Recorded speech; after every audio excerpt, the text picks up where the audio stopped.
ఏడాది క్రితం Nobel peace prize కోసం ఆరాటపడిన ట్రంప్ ఇప్పుడు కొత్త యుద్ధాలకి ఆజ్యం పోస్తున్నాడు.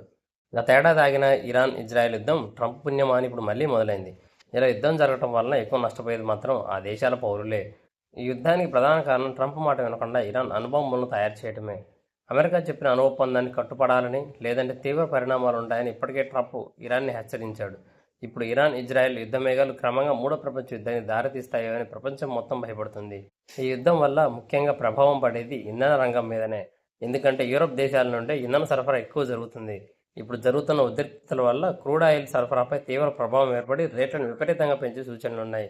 ముడి చమురుకు ప్రధాన మార్గమైన హోర్ముజ్ జలసంధిని ఇరాన్ మూసివేయడమే కాకుండా అటుగా వెళ్తున్న అమెరికా షిప్పై దాడి చేసింది. ఈ జలసంధి ప్రపంచ సరుకు రవాణాకు చాలా ముఖ్యమైంది. అమెరికా ఇజ్రాయెల్ జాయింట్ ఆపరేషన్ మొదలుపెట్టిన 2 రోజులకే ఇరాన్ సుప్రీం అధ్యక్షుడు ఖమేనీని మట్టుపెట్టింది. ఆయనతో పాటు ఇరాన్ డిఫెన్స్ మినిస్టర్, ఆర్మీ చీఫ్తో పాటు మరికొందరు చనిపోయారు. ఖమేనీని అంతమొందిస్తామని చాలా రోజుల నుంచి ట్రంప్ హెచ్చరిస్తూనే ఉన్నాడు. కానీ ట్రంప్ చేసిన పెద్ద పొరపాటు సామాన్య పౌరులపై కూడా బాంబులు వేయటమే. ఇరాన్లోని ఒక స్కూల్ మీద బాంబు వేయడంతో స్కూల్లోని 185 మంది విద్యార్థులు చనిపోయారు. ఆ చనిపోయిన వారు ఎవరి బిడ్డ కూడా గుర్తుపట్టడం కూడా కష్టమైంది. అందుకనే చనిపోయిన వారందరి విద్యార్థులను ఒకే దగ్గర అంత్యక్రియలు నిర్వహించారు. ఈ కార్యక్రమానికి ప్రజలు భారీగా తరలివచ్చారు. సుప్రీం లీడర్ ఖమేనీని చంపిన తర్వాత కూడా ఇజ్రాయెల్ దాడులు ఆపలేదు. తమ లక్ష్యం ఇంకా నెరవేరలేదని ప్రకటించింది. అలాగే ట్రంప్ కూడా మరికొన్ని రోజులు యుద్ధం కొనసాగుతుందని ప్రకటించారు. ఈ వరుస దాడుల నుండి తేరుకున్న ఇరాన్ 3వ రోజు నుండి తన ఆటను మొదలుపెట్టింది.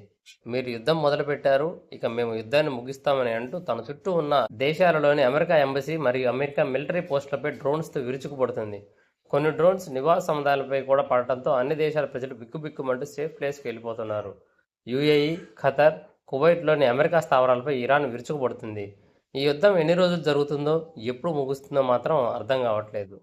శాంతి చర్చలతో యుద్ధాన్ని ముగించడం పెద్ద విషయం కాదు. కానీ ఖమేనీ మృతి చెందడంతో ఇరాన్ ప్రతీకారం తీర్చుకోకుండా వదలదు. అందుకనే ఇజ్రాయెల్ అధ్యక్షుడు నెతన్యాహు లక్ష్యంగా క్షిపణుల వర్షం కురిపిస్తుంది.